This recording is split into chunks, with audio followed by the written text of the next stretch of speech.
Straight Talk offers several ways to add hotspot data to your phone.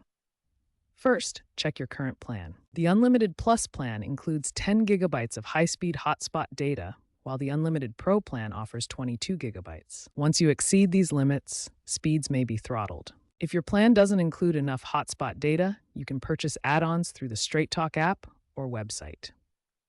Options like 5 gigabytes for $15 or 10 gigabytes for $25 provide a quick data boost without changing your entire plan.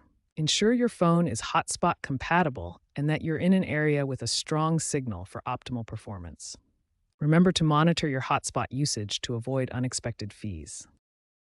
To activate your hotspot on Android, go to Settings, then Connections, then Mobile Hotspot and Tethering.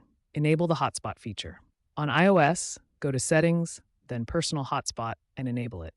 Once activated, connect your other devices using the provided Wi-Fi password. Using the Straight Talk app, you can track your hotspot data usage in real time to monitor your consumption. Wi-Fi calling can help you conserve hotspot data.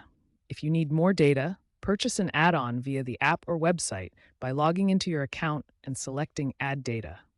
One effective tip is to use your hotspot as a backup during home internet outages. Another is to always use Wi-Fi for heavy tasks and downloads instead of your hotspot.